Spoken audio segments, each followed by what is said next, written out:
Hello friends, स्वागत आहे आपलं मेडिकल स्टुडंट या यूट्यूब चॅनलवर.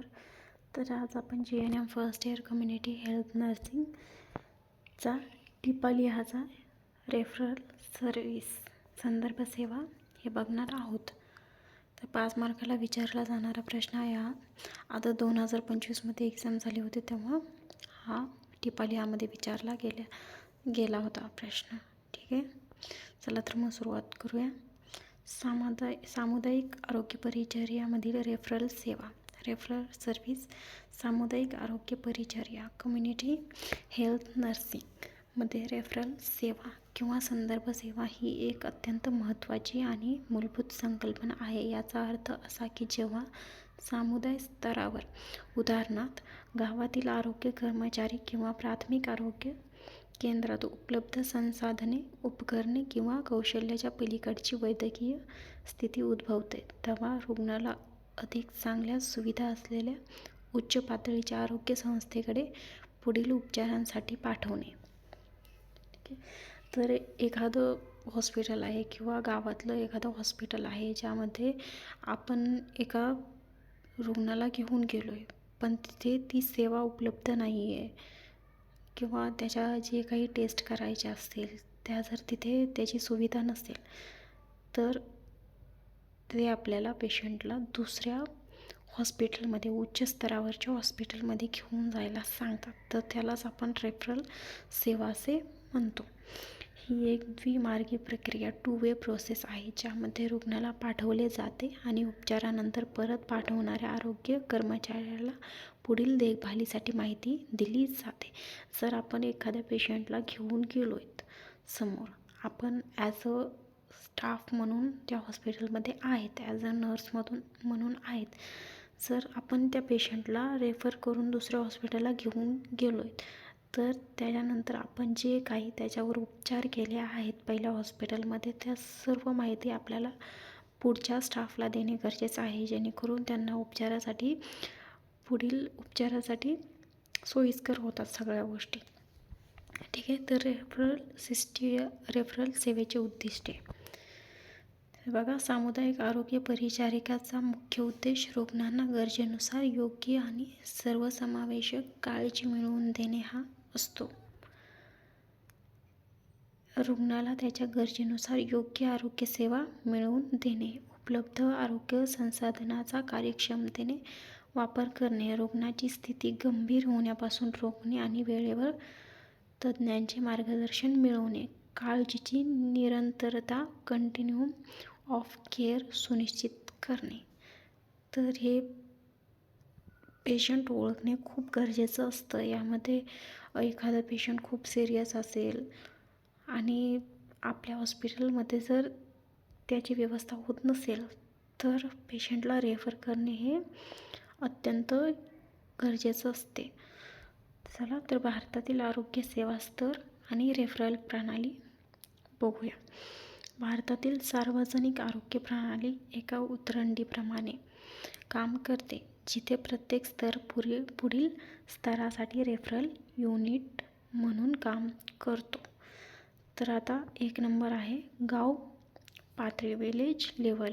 येथे आशा वर्कर असतात आणि ANM ऑक्झिलरी नर्स मिडवाईफ काम करतात. तर खूप छोटं गाव असेल तर तिथे फक्त आशा असू शकतात, ANM स्टाफ नसतो. किंवा गाव जर थोडंसं मोठे असेल तर मग ANM स्टाफ तिथे ठेवला जातो. तर त्याच्यानंतर जी उच्च पातळीचं हॉस्पिटल आहे ते म्हणजे उपकेंद्र, सब सेंटर, हा आरोग्य सेवेचा सर्वात तळागाळातील निश्चित बिंदू आहे. तर 3 नंबरला येतं प्राथमिक आरोग्य केंद्र, PHC. तर साधारणपणे 6 उपकेंद्रासाठी 1 PHC असते.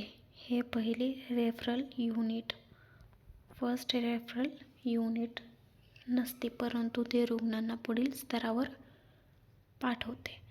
तर 4 नंबरला येतं सामूहिक आरोग्य केंद्र, CHC.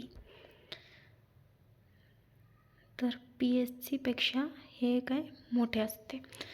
हे 4 PHCसाठी पहिले रेफरल युनिट म्हणून काम करते आणि तेथे विशेषज्ञ काळजी उपलब्ध असते.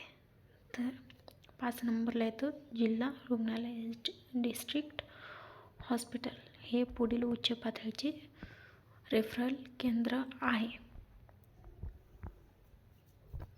तर जिल्हा स्तरावर काय मोठे हॉस्पिटल असते जिथे सगळ्या सुविधा असतात.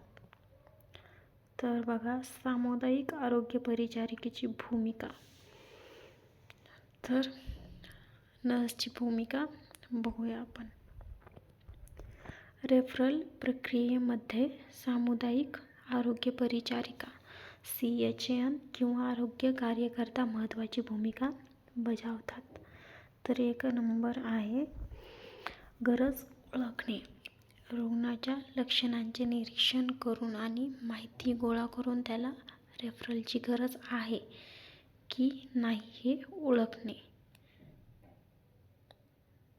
तर काय आपण ॲज अ नर्स म्हणून आपल्याला सुद्धा पेशंटची कंडिशन समजली पाहिजे. त्याला कशाची गरज आहे, त्याची तब्येत कशी आहे, हॉस्पिटलमध्ये त्याची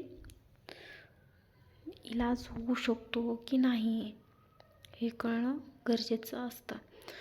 तर 2 नंबर आहे समुपदेशन. रुग्णाला आणि कुटुंबियांना रेफरलचे महत्त्व समजावून सांगणे आणि पुढील उपचारांसाठी तयार करणे. तर रुग्णाला आणि कुटुंबियाला त्याच्या जे रिलेटिव्हज असतात त्यांना पण सुद्धा याची कल्पना देणे गरजेचं आहे की नेमका काय प्रॉब्लेम आहे जी त्यांना रेफर करण्याची वेळ आली आहे.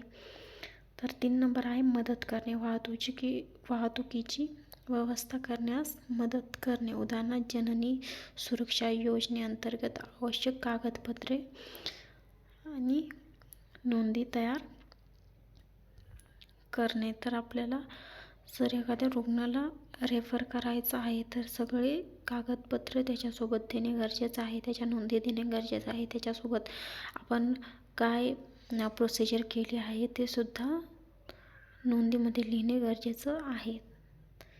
तर 4 नंबर आहे संवाद. ज्या संस्थेकडे रुग्णाला पाठवले आहे तिथे रुग्णाच्या स्थितीबद्दल अचूक माहिती कळवणे. तर आता मी मगाशी सांगितलं तुम्हाला की जर आपण समोरच्या स्टाफला पेशंट हँडओव्हर करतोय तर त्यालासुद्धा पहिली जे काही त्याच्यावर झालेले आहेत प्रोसिजर वगैरे ते समोरच्या स्टाफला सांगणे गरजेचं आहे.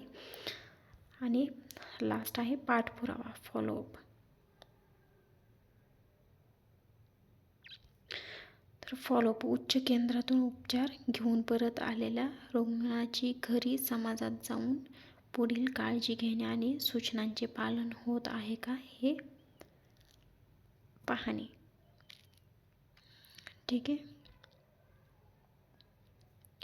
तर थोडक्यात रेफरल सेवा ही आरोग्य प्रणालीतील विविध स्तरांना जोडणारा पूल आहे जी सुनिश्चित करते की प्रत्येक व्यक्तीला विशेषतः ग्रामीण आणि दुर्गम भागातील लोकांना त्यांच्या गरजेनुसार योग्य आणि वेळेवर आरोग्य सेवा मिळेल.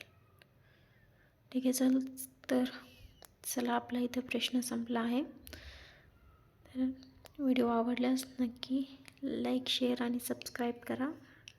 लवकरच भेटूया नेक्स्ट व्हिडिओमध्ये. धन्यवाद.